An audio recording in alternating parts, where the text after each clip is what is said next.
Hi, my name is Emily. This is a true story, a story of how one night turned my life upside down. You think you know someone. You think you can trust them with your heart, your future, your everything. But sometimes, the people you trust the most are the ones who betray you in ways you never imagined. That night started like any other, but it ended with shattered trust, broken promises, and a truth so devastating I still feel its weight. Nathan and I had been together for 7 years. 7 years of love, laughter, and dreams of a life we thought we'd build together. Or at least, that's what I believed. For months, I had felt something was off. He had grown distant, his laughter felt forced, and his eyes avoided mine when I asked simple questions. His phone, once left casually on the counter, was now always locked and face down. I told myself I was imagining things, that maybe work was stressing him out, or he just needed space. But deep down, I knew something wasn't right. When he surprised me with a dinner reservation at one of our favorite restaurants, I hoped it was his way of reconnecting. Maybe he felt the distance too. Maybe this was his way of fixing it. But instead of feeling excited, I felt uneasy. Like a storm was coming, and I was standing right in its path. At the restaurant, everything seemed normal. The table was beautifully set, the candles flickered, and Nathan smiled at me across the table. But there was something in his eyes, guilt. He kept glancing at his watch, his leg bouncing under the table. I could feel his nervous energy, and it only heightened my own. Then it happened. His phone buzzed on the table. He quickly flipped it over, but not before I caught a glimpse of the message. "Is tonight the night?" My heart skipped a beat. My stomach tightened. What did that mean? What was tonight supposed to be? I didn't say anything. Not yet. I couldn't. But my mind raced with questions, each one more terrifying than the last. Nathan excused himself to use the restroom, leaving his phone on the table.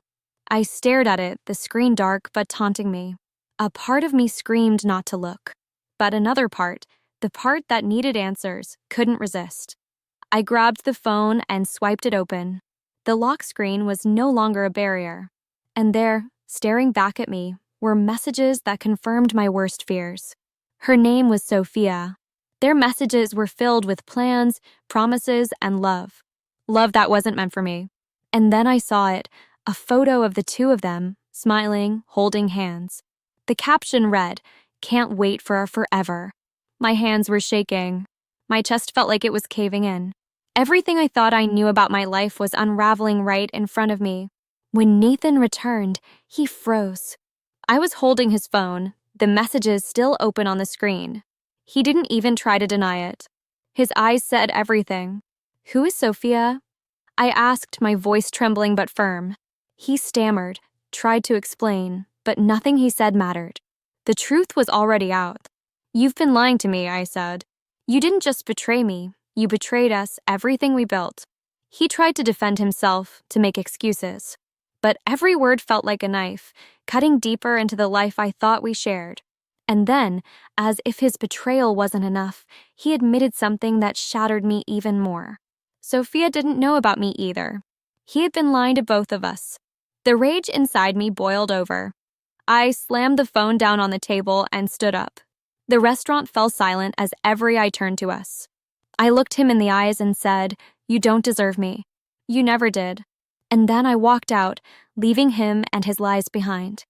That night, as I sat in my car, tears streaming down my face, I felt empty. Betrayal isn't just about losing someone you love. It's about losing the life you thought you had, the person you thought you were. Nathan and Sophia might have their happy ending, but I know this. Their happiness doesn't come at my expense. What I've learned is that betrayal doesn't define you. Their lies don't diminish your worth. This is my story, and maybe it's yours too.